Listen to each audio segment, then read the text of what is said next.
Hey, Papas. Hi. Mommy's getting happy. What? So, some boy he just got through eating oatmeal. So yeah, yesterday he had his appointment, and the diagnosis was alopecia for his for his lashes and his brows. I didn't like the fact how they quickly diagnosed him without like any testing or looking at him. I know like the first doctor came in and she looked at his eyes and took a few pictures, and then the actual doctor came in and didn't look at him, didn't ask many questions other than like how long has it been going on and like family history. And she quickly, immediately just diagnosed it with alopecia. I asked her, had you seen a case like this before? Have you? And she says, yes, she has seen it. But the thing is, they kept asking about actual hair loss. And no, there's no hair loss. So I find that strange. They kept asking. So we see that the eyebrows and the eyelashes are falling out, but is anything with his hair?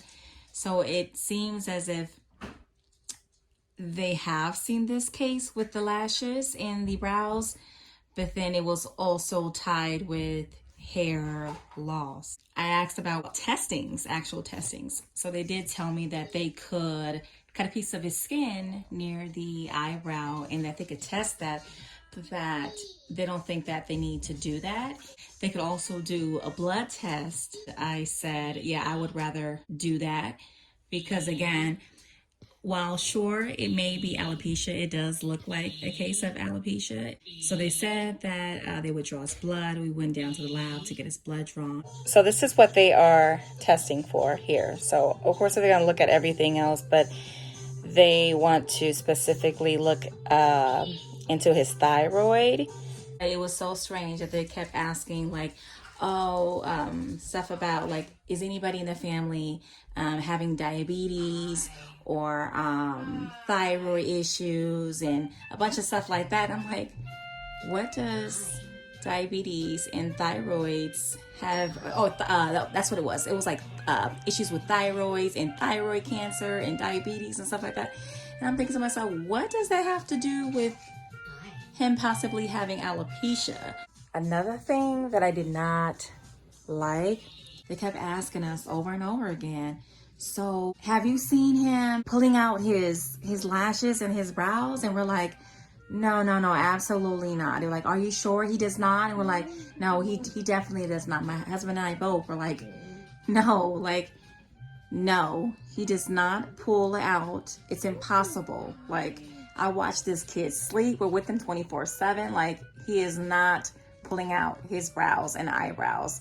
And just for the fact that literally I have a slide that I created and the progression of the hair loss, like there's no freaking way, like no freaking way. And yeah, they kept asking. They asked us about four times. They'll speak, and they're like, yeah. And so you're sure that he's not pulling out, his hairs? And we're like, no. And then they'll say something else, and I'm like, yeah. And so he's not pulling out his hair. We're like, no. So there's no way that he could be pulling out his We're like, no, definitely not. And then they'll go, because some kids, they'll like pull their lashes out and they'll like do it in hiding, and we're like, no, no. It's almost as if they're like, they have not seen something like this before, and so they're trying to create answers. And they kept asking like, so are there any rashes on his body? It's like, you already asked us once. No, he does not have any rashes. You've seen for yourself. He does not. His primary care doctor before we came here seen there is no rashes on his body. And then like, so no hair loss. Like look at this. Look, I don't know. You tell me. Is there any hair loss? I don't know. Tell me. Is there any hair loss? I don't know. You tell me. Like, why do you keep asking me that? Like, there is no hair loss. His hair, he's a head full of hair. No bald spots, no thinning, no anything. Like, stop asking us that. He's not losing any hair from his head. He's not pulling out his hairs on his brows and his lashes. He doesn't have any rashes on his body. He's not sick. She was like, so do you know if it's bothering him? Can he tell you that? Like, I understand that many children on the spectrum cannot communicate in any shape, way, or form. I get that, right? But this kid right here can communicate extremely well, can express and articulate his feelings, his thoughts when he's in pain, when he's in discomfort. And that brings me back to his primary care. So this was the first time that, because we had switched insurance, so we switched doctors, right? So this doctor that we had seen, mind you, he's 6, okay? He'll be 7 this year. She was like, verbatim.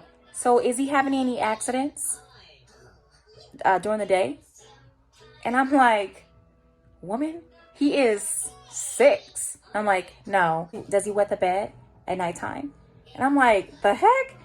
No. And then asks, when was he potty trained? What? At 6 years old? Why does that even matter when he was potty trained? Like, women, that was like 6 years ago. When was he potty trained? Like, would you ask a neurotypical child's parent, is he potty at 6? Is he potty trained? When was he potty trained? I don't think you would. But because my son is on the spectrum, you assume that he's having accidents in the day or in the night, both, one. Also, another thing, they sent us to pick up his prescription, okay? Now, when the doctor said that they have an ointment that we could use for his brows, they didn't tell us how much it would be, let alone ask us if we were okay with that. So all she said again was, and we can prescribe him an ointment for his brows. And I was like, okay, sure. And that's all that was said, okay? So we go and we pick up his prescription. Well, no. We go to pick up his prescription. And the pharmacist tells us that the prescription is $200, okay? $200. And we're like, wait, what? And they were like, our insurance is not covering. So we're like, wait, what? So we call the insurance, and the insurance tells us that they have now, the doctors, they have now pulled that prescription, and that they have to do like a 2-step, 3-step, basically, for that particular prescription. Basically, they have to like approve it. He said that, yeah, the doctor should have told you that, as well as there is a generic, and she should have told you that.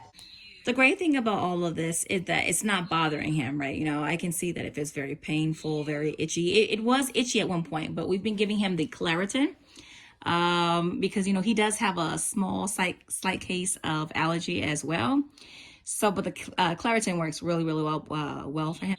But, you know, I just hope that it is alopecia and it's nothing serious. I have just been, it's just been a lot on my back lately because, again, I don't want anything wrong with my babies. No mother, no parent wants anything wrong with their children, you know. That's about to make me cry because I just think of, like, you know, all the other children in the world that are not okay. And it's just like that. I cannot imagine, you know what I mean? Being in those parents' shoes, you know? But, I love my papas, you know? I love both of my kids. Papas, I love you. Yeah, I love my papas and I love my mamas. I do. Those are my babies, my children. I'll die for them, you know? So look at this. So they checked his weight and he is 44 almost 45 pounds. And then, you know, right now what happened to your iPad? What happened? I dropped my iPad. Yeah. So some boy, he got upset because he was playing Roblox. And, you know, when he gets frustrated, oh my goodness. And so he was crying, Sissy, help me beat the level. And then he died, right? So he got so upset that he threw his iPad. So I said, oh no, absolutely not. Some boy, absolutely? No. That's right. I was like, absolutely not. And so we took that iPad. Do we throw things, Papas? No. Do we behave that way? No. No, we don't. No, you don't. Yeah, we behave good, not bad, right? We don't throw things. What show are you watching? I'm looking after that. Oh, Alphabet? Yeah, he's watching some show on YouTube. And then he has his little letters right there. A little turdy wordy.